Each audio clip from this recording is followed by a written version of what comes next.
The Gauteng Health Department says that it's confident that the province is ready to deal with the second wave of the COVID-19 infections.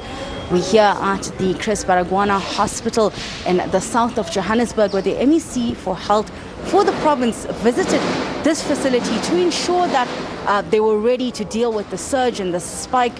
They've been given a tour of facilities as well as a report back from the CEO as well as the HOD to get a sense of what's been put into place as we go into the second wave, which the president announced 2 weeks ago. We know that last night, once again, President Cyril Ramaphosa announced that the country will be in lockdown level 3.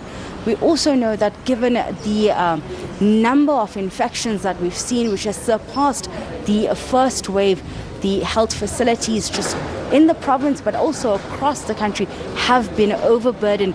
And those that have been the most affected are the frontline staff. With me to just get a sense of what's been happening here at this specific facility is Sister Lindiwe, an A&E assistant manager. Can you tell us what's the sense of what's been happening at this facility as the second wave, comes in? We've been receiving a lot of sick patients, but we are disturbed by the number of trauma cases that we are receiving. Some of them getting to the hospital being drunk and uncontrollable. So we are also worried about them. They are not wearing masks. They just come in and fight in the hospital. As well as we are receiving the other patients who are very sick that we have to attend to. Yes, people are so sick out there. This is very serious. Yesterday, the president announced that there was an alcohol ban. How do you feel this will affect the trauma cases that we see, especially now during the festive season? I am so happy that the president announced that yesterday. Right now, our trauma resuscitation room is empty. We haven't seen one patient since this morning. At least we are able to concentrate on the sick patients. Usually, what would be the number of trauma cases that this hospital would see? Around 1,700 patients per month, but now it has increased by 1,000. Yes. So this number really came down just with one day of the president saying that the alcohol ban, is in effect. Exactly. It's 0 today. We're still waiting, but no patient has come in since midnight. Mm-hmm. Yes. We know that the hospitals have been fighting two battles. So the trauma, the daily trauma that you see, but also COVID-19 related cases. How has that been now in the last month? What type of cases are you seeing, and what age demographics are you seeing as well? With the trauma cases, it's gunshots, assaults, stabs, falls. Most of them, they fall because they are drunk.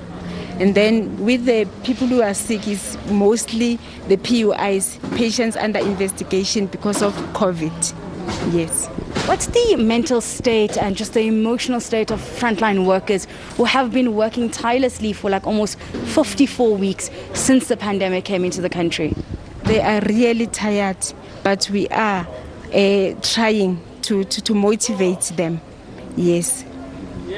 What are some of the challenges that the facility is facing, and frontline workers are facing? Yeah. With regards to trauma patients, they come in being drunk, they fight, they want to be seen first. Whereas there are other patients who are critical that we need to concentrate on. Some of them come in the hospital not wearing masks. Yes, so that's the challenges that we are facing. Thank you so much. That was Sister Lindiwe speaking to us here outside the Chris Baragwanath Hospital. She was just enlightening us on how just less than 24 hours of the alcohol ban, and they have not seen one patient in the trauma resuscitating area since midnight last night, saying that on average they would see 1,700 patients a month, and just with the lifting of the alcohol ban, that went up by 1,000, and now today, so far, they're waiting to see if there'd be any patients that would come in as usual. Usually they do drunk and in a very uncooperative spaces. Also, speaking about the fatigue that healthcare workers are also facing, but saying that they are trying to be motivated as the country continues to fight the global pandemic. That's it from me for now. Back to you in studio. At least